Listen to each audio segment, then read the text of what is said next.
शांति शांति शांति।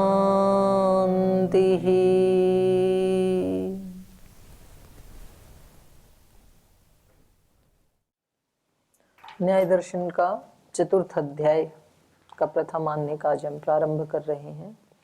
तो तृतीय अध्याय में जो 12 प्रमेय थे उनमें से आत्मा, शरीर, इंद्रिय, अर्थ, बुद्धि और मन तक हमने प्रमेयों की परीक्षा कर ली थी। मन के बाद नंबर आता है प्रवृत्ति का। तो जो बच गए थे प्रमेय आत्मा, शरीर, इंद्रिय, अर्थ, बुद्धि और मन, 6 हो गए ना। तो बाकी जो 6 हो गए बच गए उनकी परीक्षा यहाँ चतुर्थ अध्याय में की जाएगी। तो कह रहे हैं मनसोऽनन्तरा प्रवृत्ति ही, मन के बाद क्रमशः प्रवृत्ति परीक्षितव्या, प्रवृत्ति की परीक्षा करनी चाहिए। तत्र खलु यावद् धर्माश्रय शरीरादि परीक्षितम सर्वसा प्रवृत्तेः परीक्षा इति आह। तो कह रहे हैं कि जितना भी यावत् धर्माश्रय शरीर आदि परीक्षितम, धर्म का आश्रय जो शरीर इंद्रिय आदि हैं जिनकी हमने परीक्षा की है, सर्वसा प्रवृत्ते है परीक्षा। तो वो सब प्रवृत्ति की तो परीक्षा थी। शरीर से भी प्रवृत्ति होती है, मन से भी होती है, वाणी से भी होती है, इंद्रियों से भी होती है। तो प्रवृत्ति तो जिनसे होती है उन अंगों की तो हमने परीक्षा कर ही ली है, शरीर इंद्रिय आदि की। तो उनके साथ साथ प्रवृत्ति की भी परीक्षा हो ही गई। तो परीक्षा क्या हुई? प्रवृत्ति यथोक्ता। परीक्षा ये हुई कि प्रवृत्ति के बारे में जैसा कहा है प्रवृत्ति वैसी ही है। प्रवृत्ति का लक्षण क्या बताया था? प्रवृत्ति वाग बुद्धि शरीर आरंभ। तो वाणी से, शरीर से और मन से, वाणी से, बुद्धि से और शरीर से प्रवृत्ति होती है। तो जो लक्षण दिया था वैसा ही हमने उन अंगों की परीक्षा करते समय पाया। तो इसलिए जैसा लक्षण दिया था वो अपने आप में उचित है। तो कहा इसलिए तथा परीक्षिता इति, जैसा इसका लक्षण बताया था वैसा ही इसकी परीक्षा हो चुकी है, माने उचित ही कहा है इसके लक्षण में। तो प्रवृत्ति की परीक्षा होगी। अब कह रहे हैं प्रवृत्त्यनंतरास्तर्हि दोषाः परीक्षन्ताम। तो प्रवृत्ति के बाद 8वां प्रमेय क्या था? दोष। तो कहा कि प्रवृत्ति के बाद आने वाले जो दोष हैं अब फिर उनकी परीक्षा करनी चाहिए क्रमशः। इत्यतः आह। तो इसके बारे में कह रहे हैं तथा दोषाः, जैसे प्रवृत्ति की परीक्षा हो गई वैसे दोषों की भी हो गई, क्योंकि दोष पूर्ण ही प्रवृत्ति होती है। मूल में पहले दोष होते हैं, राग द्वेष मोह, उन्हीं से तो प्रवृत्ति होती है। राग से युक्त होकर के व्यक्ति किसी चीज को प्राप्त करना चाहता है और द्वेष से युक्त होकर के किसी चीज को हटाना चाहता है, इसी का नाम प्रवृत्ति है। तो कहा तथा दोषाः परीक्षिता, जैसे प्रवृत्ति की परीक्षा हो गई वैसे ही दोषों की भी परीक्षा हो गई है इंद्रिय और शरीर आदि के द्वारा। क्योंकि बुद्धि समान आश्रयत्वात् आत्मगुणाः, ये दोष भी बुद्धि के समान आश्रय वाले होने से। बुद्धि कहाँ रहती है? बुद्धि मतलब ज्ञान। ज्ञान कहाँ रहता है? आत्मा में। तो ऐसे ही दोष भी आत्मा में ही रहते हैं। प्रवृत्ति हेतुत्वात्, क्योंकि ये प्रवृत्ति के हेतु हैं। प्रवृत्ति हेतुत्वात् पुनर्भव प्रतिसंधान सामर्थ्याच्च, और पुनः फिर से भव प्रतिसंधान सामर्थ्याच्च, इस जन्म मरण के संसार के प्रवाह में प्रवाहित करने की सामर्थ्य वाले होने के कारण संसार हेतवः, ये दोष ही संसार के हेतु हैं। क्योंकि दोष मूलक जो कर्माशय है वो ही हमें अगले अगले जन्मों में संसार में लाता रहता है। तो इसलिए ये संसार के हेतु हैं। और संसार कैसा है? संसारस्य अनादित्वात्, अनादिना प्रबंधेन प्रवर्तन्ते। संसार कैसा है? प्रवाह से अनादि है। ये संसार कब से चल रहा है? अनादिकाल से। कोई कहे सृष्टि के जब से प्रारंभ हुई तब से चल रहा है संसार, तो नहीं, उस सृष्टि से पहले भी संसार था, तभी तो प्रलय हुई, और प्रलय के बाद तभी तो पुनः सृष्टि हुई। तो ये प्रवाह से अनादिकाल से चल रहा है। प्रबंधेन माने प्रवाहेण, संसारस्य अनादित्वात्, अनादिना प्रबंधेन, अनादि प्रवाह से प्रवर्तन्ते, प्रवृत्त हो रहा है ये। मिथ्या ज्ञान निवृत्ति ही तत्व ज्ञानात् तन्निवृत्तौ।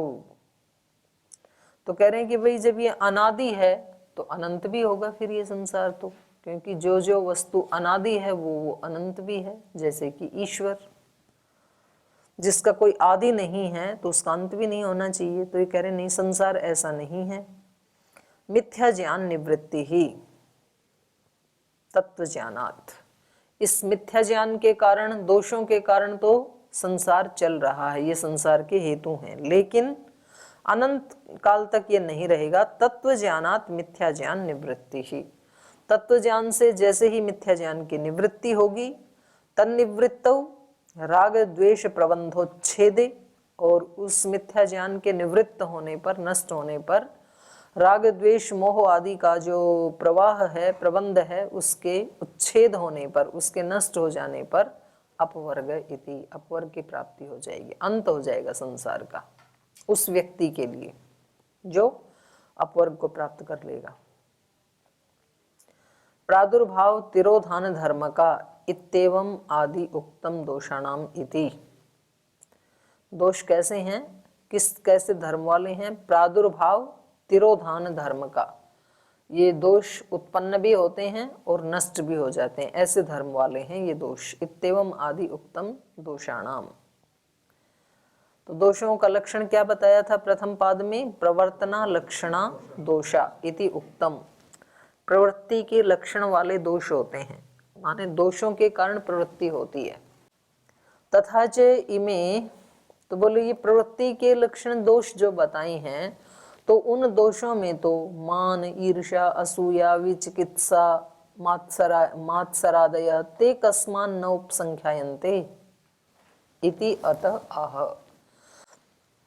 प्रवृत्ति के लक्षण तो ये भी हैं, मान सम्मान, अहंकार आदि, उससे भी तो व्यक्ति प्रवृत्त होता है ना, मान पाने के लिए किसी चीज को उपलब्ध करता है, या मान की रक्षा के लिए किसी चीज को हटाता है।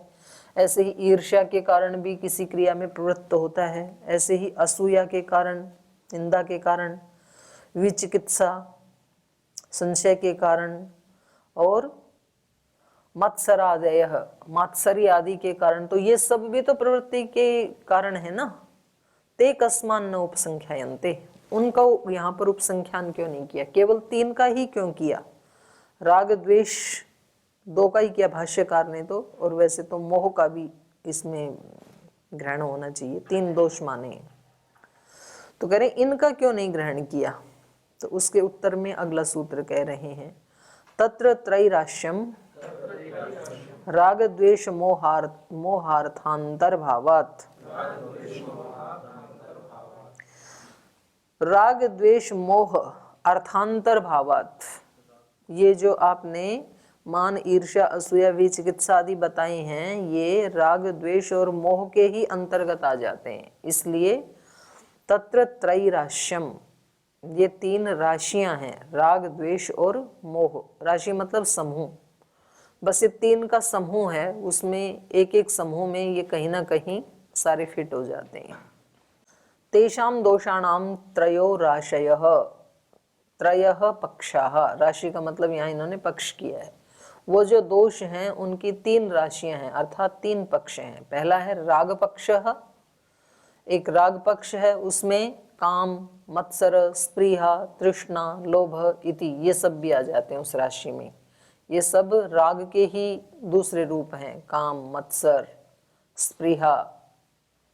और स्पृहा मतलब होता है दूसरे की वस्तु पाने की जो इच्छा होती है, और तृष्णा, लोभ, और मत्सर होता है दूसरे की संपत्ति में जो असह्यता होती है, हम सहन नहीं कर पाते हैं दूसरे की संपत्ति को, उसको कहते हैं मत्सर। काम, मत्सर, स्पृहा, तृष्णा, लोभ इति। और द्वेष पक्ष में क्या क्या जाते हैं? क्रोध, ईर्ष्या, असूया, द्रोह, अमर्ष। द्रोह करना, अमर्ष सहन नहीं कर पाना, तो किसी दूसरे की उसको हम सहन नहीं कर पाते हैं, तो ये अमर्ष है। मोह पक्ष में आ जाता है मिथ्या ज्ञान, विचिकित्सा, संशय, मान, प्रमाद, लापरवाही आदि। इति त्रैरास्योनुपसंख्यायन्ते, त्रैरास्यात् न उपसंख्यायन्ते। तीन राशि में ही सब समा जाने से इनका अलग अलग से उपसंख्यान नहीं किया, मान, ईर्ष्या आदि का। लक्षणस्य तर्हि भेदात् त्रित्वम् अनुपपन्नम। तो कह रहे हैं कि इनके तो लक्षण अलग अलग हैं, तो ये त्रित्व अनुपपन्न है। क्यों? लक्षण क्या है? प्रवर्तना लक्षणा दोषा, ऐसे कहा है ना। तो लक्षणम तर्हि भेदात्, इनके लक्षण का भेद होने से त्रित्वम अनुपपन्नम। लक्षणस्य तर्हि अभेदात् त्रित्वम अनुपपन्नम। फिर करें, फिर तो तीन भी मत बनाओ, क्योंकि जब आप इन तीन के अंतर्गत सबको ले रहे हो ना, तो लक्षण क्या है? प्रवर्तना लक्षणा दोषः। तो एक दोष को मान लो। दोष किसको कहते हैं? प्रवृत्ति लक्षण वाले। तो जब ये सारे तीन के त्रित्व में समा जा रहे हैं, तो त्रित्व की जगह एक में भी तो समा जाएंगे। एक दोष, बस इतना ही रखो, और दोष में राग, दो मोह सब आ जाएंगे, राग द्वेष मोह आदि, क्योंकि लक्षण का अभेद होने से। लक्षणस्य तर्हि अभेदात् त्रित्वम अनुपपन्नम। राग द्वेष मोह अर्थांतर भावात् न अनुपपन्नम। इसका उत्तर दे रहे हैं, राग द्वेष मोह इनका अर्थांतर भावात्, अर्थांतर का भाव होने से न अनुपपन्नम, त्रित्व अनुपपन्न नहीं होगा, अर्थात त्रित्व उपपन्न ही होगा। तीन मानने ही पड़ेंगे, क्योंकि इन दोनों के अलग अलग, तीनों का अलग अलग लक्षण है ना, इसलिए। आसक्ति लक्षणों रागः, अमर्ष लक्षणों द्वेषः, मिथ्या प्रतिपत्ति लक्षणों मोहः। राग वो है जो आसक्ति लक्षण वाला है, द्वेष जो है वो अमर्ष लक्षण वाला है, सहन न करना, असह्यता लक्षण वाला है, और मिथ्या प्रतिपत्ति लक्षण वाला मोह है, मूढ़ता है, मिथ्या ज्ञान से लक्षण वाला मूढ़ता है। एतत् प्रत्यात्म वेदनीयम सर्व शरीरिणाम। तो ये सभी आत्माओं की अनुभूति भी है, राग द्वेष मोह तीनों अलग अलग हैं। एतत् प्रत्यात्म वेदनीयम सर्व शरीरिणाम विजानाति अयम शरीरी, ये आत्मा जानता है, रागम उत्पन्नम अस्ति में अध्यात्मम राग धर्म इति। बोले सब व्यक्ति जानते हैं, जब उसके अंदर राग उत्पन्न होता है तो शरीरी, ये जीवात्मा जानता है, रागम उत्पन्नम अस्ति, इस समय मेरे मन में राग उत्पन्न हो गया है। अध्यात्मम में राग धर्म इति, माने अध्यात्म का मतलब है आत्मनि, मेरी आत्मा में इस समय राग धर्म उदार हो रहा है, उदार अवस्था में है। विरागम च विजानाति, और जब राग चला जाता है उस अवस्था को भी ये जानता है। तब कहता है नास्ति में अध्यात्मम राग धर्मम इति, इस समय मेरी आत्मा में राग धर्म नहीं है, अब कोई राग नहीं है मेरे अंदर, ऐसे बोलता भी है व्यक्ति। एवं इतरयो अपि इति, और ऐसे ही द्वेष और मोह के बारे में भी जान लेना चाहिए। जब मन में द्वेष होता है तो व्यक्ति को पता चलता है कि इस समय मेरे मन में, मेरी आत्मा में द्वेष धर्म चल रहा है, और इस समय द्वेष नहीं है, इस समय मोह से युक्त हूं मैं, और अभी मेरे अंदर कोई मोह नहीं है। नष्टो मोह स्मृतिर्लब्धा, तो ऐसे पता चलता है व्यक्ति को। मान ईर्ष्या असूया प्रभृतयस्तु त्रैराश्यम अनुपतिता इति न उपसंख्यायन्ते। और जो आपने मान ईर्ष्या आदि बताए थे, ये तो त्रिराशि में ही, इन तीन पक्षों में ही अनुपतित होने के कारण न उपसंख्यायन्ते, अलग से उनका परिगणन नहीं किया। तो पूर्व पक्षी कह रहे हैं नैक प्रत्यनीक भावात, कह रहे नहीं, ये तीन नहीं हो सकते। क्यों नहीं हो सकते हैं? एक प्रत्यनीक भावात, इनका विरोधी एक ही है। तो विरोधी एक है, तो जिसका विरोध किया जा रहा है वो भी एक ही होना चाहिए। तीनों का विरोधी तत्व क्या है? ज्ञान। ज्ञान से तीनों नष्ट हो जाते हैं ना, राग द्वेष और मोह। तो कह रहे हैं इनका विरोधी तत्व एक ही होने से न तीन नहीं हो सकते हैं। एक प्रत्यनीक भावात् न अर्थांतरम रागादय, भिन्न भिन्न तत्व नहीं है रागादि। कस्मात् एक प्रत्यनीक भावात्, एक ही इनका विरोधी तत्व होने से। तत्व ज्ञानम सम्यक मति आर्य प्रज्ञा संबोध इति एकम इदम प्रत्यनीकम त्रयाणाम इति। क्या है वो एक प्रत्यनीक? तत्व ज्ञानम। बोले तत्व ज्ञान जो है ना वो इनका एक विरोधी तत्व है। सम्यक मति, उसी को तत्व ज्ञान को ही कहा सम्यक मति, उसी को कहा आर्य प्रज्ञा। कितना अच्छा शब्द दिया भाष्यकार ने दिया, आर्य प्रज्ञा, नया शब्द। उस व्यक्ति की आर्य प्रज्ञा है, आर्य प्रज्ञा के धनी ऐसे बोलते हैं ना, सम्यक मति के धनी। तो सम्यक मति आर्य प्रज्ञा संबोध, संबोधि को जो उपलब्ध हो गया। इति एकम इदम प्रत्यनीकम, तो ये एक ही तो इनका विरोधी है, त्रयाणाम इति तीनों का। तो इसलिए ये तीन कैसे हो सकते हैं? तो उत्तर दे रहे हैं व्यभिचाराद हेतु। बोले ये जो आपने हेतु दिया है एक प्रत्यनीक भावात, इसका तो व्यभिचार देखा जाता है। कैसे? एक प्रत्यनीका पृथिव्याम शामादयो अग्नि संयोगेन एकेन एक योनयश्च पाकजा इति। बोल जरूरी नहीं है कि जिसका एक विरोधी हो तो वो सब भिन्न भिन्न नहीं होते, एक ही होते हैं। तो इसका तो व्यभिचार दिखा देते हैं हम आपको इस हेतु का। जैसे एक प्रत्यनीका पृथिव्याम, जो पृथ्वी से बनने वाले, मिट्टी से बनने वाले जो पदार्थ हैं, द्रव्य हैं, तो उनमें शामादयो अग्नि संयोगेन एकेन, एक ही अग्नि के संयोग से जो उसके गुण थे वो सारे के सारे चेंज हो जाते हैं।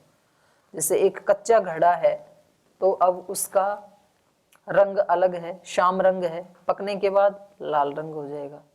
उसका रस भी अलग होता है। कच्ची मिट्टी को के घड़े में से थोड़ा तोड़ के मुंह में डालो, अलग रस आएगा। पक्की मिट्टी, पक्का घड़ा है, उसमें से थोड़ा तोड़ के मुंह में डाले तो अलग होगा। तो दोनों का रूप अलग, रस अलग, गंध अलग दोनों की, कच्चे घड़े की और पके घड़े की, अग्नि संयोग वाले की। तो रूप, रस, गंध, स्पर्श दोनों का अलग। पहले वाला थोड़ा मुलायम सा पिलपिला सा होगा और अग्नि के बाद कठोर हो जाएगा। तो इन सब का ये चेंज, ये सब का रूप, रस, गंध, स्पर्श, ये चारों गुणों का नाश किसने किया? एक अग्नि ने। तो प्रत्यनीक भाव वाला कौन है? एक अग्नि तत्व। लेकिन एक विरोधी होने के बाद भी रूप, रस, गंध ये एक होते हैं क्या? सब भिन्न भिन्न है। तो सबका लक्षण अलग अलग है। तो मतलब एक ही अग्नि के संयोग से जैसे रूप, रस, गंध आदि नष्ट तो हो जाते हैं पर एक नहीं होते हैं। एक प्रत्यनीका पृथिव्या शामादयो अग्नि संयोगेन एकेन, एक ही अग्नि के संयोग से एक योनयश्च, एक ही कारण वाले हैं, सब मिट्टी से ही तो बने हैं। इन सब का रूप, रस, गंध, स्पर्श का कारण क्या है? मिट्टी ही है। एक योनयश्च, एक योनि वाले, एक कारण वाले होते हुए भी पाकजा इति, एक योनि वाले होते हुए भी पकने के बाद भिन्न भिन्न ही रहते हैं, वो एक नहीं हो जाते हैं। सतीच अर्थांतर भावे, और कह रहे हैं तीनों के भिन्न भिन्न होने पर भी, यद्यपि तीनों भिन्न भिन्न ही हैं और इनमें भी हम आप मतलब ये उसका उत्तर पक्षी का सूत्र है, सिद्धांती का सूत्र है कि यद्यपि एक तत्व ज्ञान के विरोधी होने से तीनों एक नहीं हो सकते हैं, एक अलग अलग ही रहेंगे। लेकिन अलग अलग होते हुए भी सतीच अर्थांतर भावे, तीनों के भिन्न भिन्न होने पर भी तेषाम मोह पापियान ना मूढ़स्य इतरेतरोत्पत्ते है।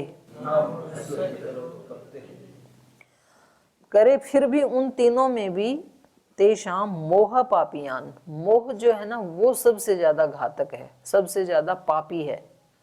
तो पापियान ईयसुन प्रत्यय हो रहा है ना, तो ईयसुन वैसे तो 2 में होता है, तो यहाँ पर तो 3 है, तो फिर भी क्यों इसमें ईयसुन प्रत्यय हो गया? क्योंकि उन दोनों को एक ही श्रेणी में ले रहे हैं, राग और द्वेष को, और उन दोनों की अपेक्षा ये ज्यादा बलवान है। तो मोह के कारण ही राग और द्वेष उत्पन्न होते हैं, मूढ़ता के कारण ही। यदि मोह नहीं है तो ना राग उत्पन्न होगा ना द्वेष उत्पन्न होगा, तो इसलिए ये सुन लगा दिया। तेषाम, उनमें भी मोह पापियान, मोह ज्यादा अनर्थकारी है, ये ज्यादा पापतर है। क्योंकि न अमूढ़स्य इतरोत्पत्ति है, ये जो बाकी के 2 हैं राग और द्वेष, उनकी उत्पत्ति नहीं हो सकती है। अमूढ़स्य, अमूढ़ व्यक्ति को अगर मोह किसी का नष्ट हो गया तो दोनों ही उत्पन्न नहीं होंगे। मोह पापः पापतरो वा, मोह क्या है? सबसे ज्यादा महापाप है, पापतर है बल्कि। पापतरो वा द्वौ अभिप्रेत्य उक्तम, तो यहाँ पर पापियान जो कहा है तो राग और द्वेष इन दोनों को अभिप्रेत करके कहा है। कस्मात न अमूढ़स्य इतरोत्पत्ते है, क्योंकि अमूढ़ व्यक्ति को इन बाकी राग और द्वेष दोनों की उत्पत्ति नहीं हो सकती है। अमूढ़स्य राग द्वेषा नोत्पद्यन्ते, मूढ़स्य तु यथा संकल्पम उत्पत्ति ही। अमूढ़ व्यक्ति को राग और द्वेष की उत्पत्ति नहीं हो सकती है, लेकिन मूढ़ व्यक्ति को यथा संकल्पम, जैसा उसका संकल्प होगा, राग वाला संकल्प होगा तो राग की उत्पत्ति हो जाएगी, द्वेष का संकल्प होगा तो द्वेष की, मोह का होगा तो मोह की, क्रोध का संकल्प होगा तो क्रोध की, ये सब उत्पत्तियां हो जाएंगी अमूढ़ को, मूढ़ को। यथा संकल्पम उत्पत्ति विषयेषु रंजनीयाः संकल्पा राग हेतवः, विषयेषु विषयों में रंजनीयाः रंजे हुए, रंगे हुए जो संकल्प हैं वो राग के हेतु होते हैं। माने विषयों में जो हर्ष की उत्पादकता को देखते हैं, ऐसे जो संकल्प हैं कि भाई मुझे विषयों की प्राप्ति होगी तो हर्ष होगा, ऐसा ये जो संकल्प है ये किस क्या है? राग का हेतु है, राग हेतवः।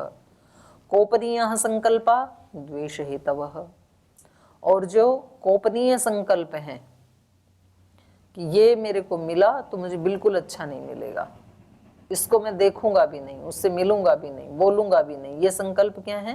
द्वेष हेतवः, ये द्वेष के हेतु हैं। उभये च संकल्पा न मिथ्या प्रतिपत्ति लक्षणत्वात् मोहादन्य, तो ये दोनों ही प्रकार के, चाहे वो रंजनीय संकल्पा हैं चाहे वो कोपनीय संकल्पा हैं, ये दोनों के दोनों क्या हैं? उभये च संकल्पा न मिथ्या प्रतिपत्ति लक्षणत्वात् मोहादन्य, मोह से अन्य नहीं है ये, क्योंकि दोनों ही क्या हैं? मिथ्या प्रतिपत्ति के लक्षण वाले हैं, अज्ञान से उत्पन्न होने वाले होने के कारण मोह से भिन्न कुछ भी नहीं है। ये मोह के कारण ही, मूढ़ता के कारण ही, मिथ्या प्रतिपत्ति के कारण ही उत्पन्न हो रहे हैं। तौ इमौ महायोनि राग द्वेषौ इति, मोह, हाँ मोह योनि, मैंने क्या बोला? महायोनि नहीं, मोह योनि बोला है भाई। तौ इमौ मोह योनि ऐसे बोला है। राग द्वेषौ इति, इन दोनों की, माने राग और द्वेष, इन दोनों की कारण कौन है? योनि कौन है? मोह। तत्व ज्ञानाच्च मोह निवृत्तौ राग द्वेष अनुत्पत्ति इति एक प्रत्यनीक भावोपपत्ति ही, और इनका तीनों का ही प्रत्यनीक भाव क्या है? तत्व ज्ञान। तत्व ज्ञानाच्च मोह निवृत्तौ, तत्व ज्ञान होने से, मोह की निवृत्ति होने पर राग द्वेष अनुत्पत्ति ही, राग द्वेष भी उत्पन्न नहीं होंगे।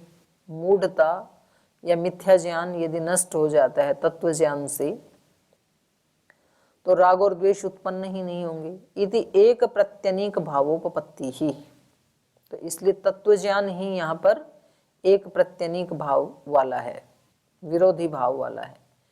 एवं च कृत्वा, तो इस कारण से तत्व ज्ञानात्, तत्व ज्ञान होने से दुख जन्म प्रवृत्ति दोष मिथ्या ज्ञानानाम उत्तरोत्तर अपाये तदनंतरा भावाद अपवर्गः इति व्याख्यातम।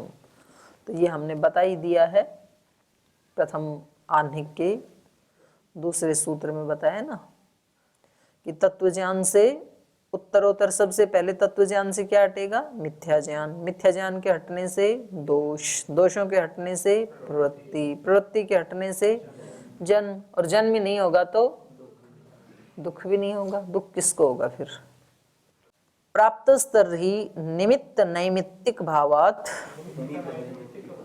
अर्थांतर भावो दोषेभ्यः। ये कह रहे हैं, पूर्व पक्षी कह रहा है प्राप्त स्तर ही, तो बोल फिर तो निमित्त नैमित्तिक भावात, इनमें निमित्त तो हो गया मोह और नैमित्तिक हो गए राग द्वेष, तो कारण कार्य का भाव आ गया। ये तो निमित्त नैमित्तिक भावात अर्थांतर भाव, अर्थांतर भाव दोषेभ्य, बोले फिर तो ये भिन्न भिन्न हो गए ना, क्योंकि कारण अलग होता है, कार्य अलग होता है, तो ये तीन का ग्रुप, तो फिर दोष, तीनों को दोष आप नहीं कह सकते हैं, फिर तो दोष से अलग हो गए ये तो निमित्त नैमित्तिक भाव होने से। अन्यद ही निमित्तम अन्यच्च नैमित्तिकम इति दोष निमित्तत्वात् अदोषो मोह। मोह तो दोष हो ही नहीं सकता है, तो मोह क्या हो गया? कारण हो गया, और ये कार्य हो गए। यदि राग द्वेष दोनों दोष हैं तो मोह दोष नहीं हो सकता है, क्योंकि निमित्त अलग होता है, नैमित्तिक अलग होता है। तो आपने कहा था कि तीन दोष हैं, राग द्वेष मोह, तो मोह तो दोष नहीं हो सकता है। तो इसको फिर कल पढ़ेंगे आगे।